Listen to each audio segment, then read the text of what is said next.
ito po yan. Ang ating pong menu ngayon is chicken air fry. Ayan po. Ayan. Minarinate ko lang ito ng toyo and then lemon at saka lemon, toyo, tsaka spices, garlic powder, and a little bit of salt and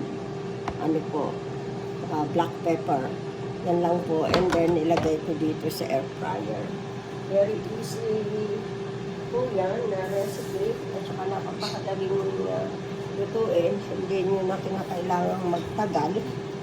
Kasi i-ano nyo lang yan sa air fryer ng 15 minutes with 180 degrees. Yan lang po.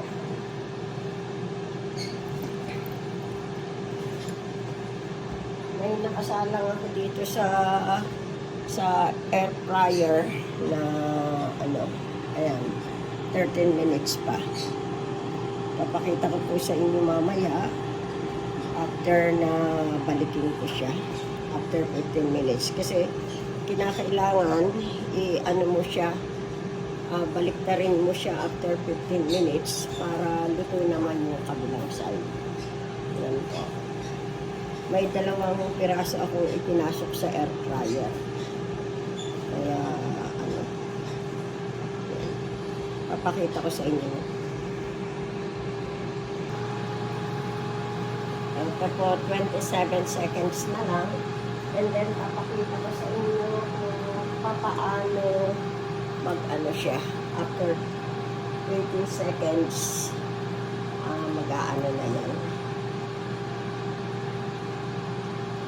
Pwede na nating balikin. Kinakailangan na back to back ang niya. Ayan. Tingnan, napapakadali. In lamang, in 15 minutes, luto na yung niya. Ayan, luto na yung one side niya. And then, babalikin natin para yung other side naman na. Ayan po. So, isa-set ulit natin ito ng 15 minutes.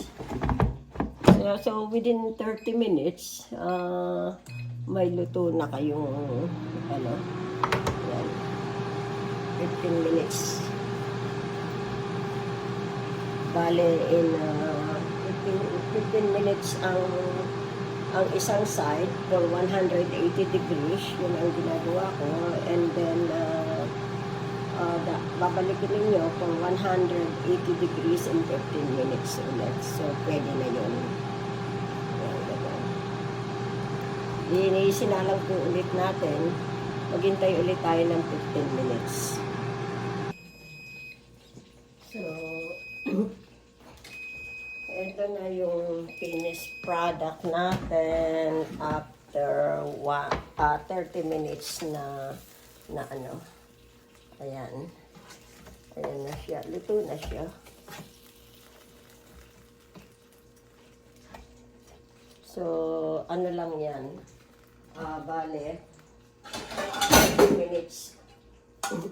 15 minutes per side. So, ayan na. Ang ating chicken is na ginamitan natin ng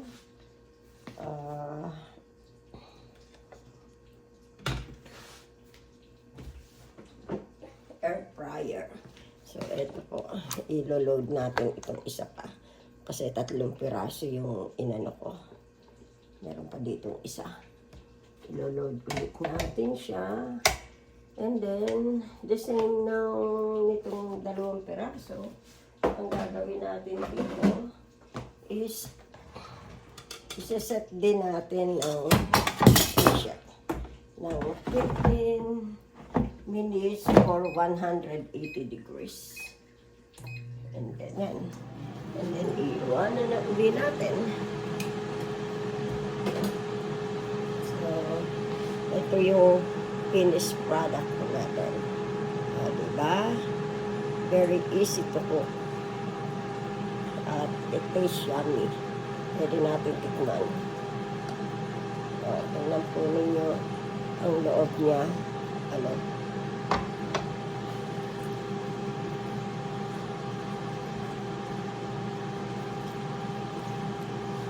Very tasty siya. Hindi siya dry na gaya ng magpinrip to.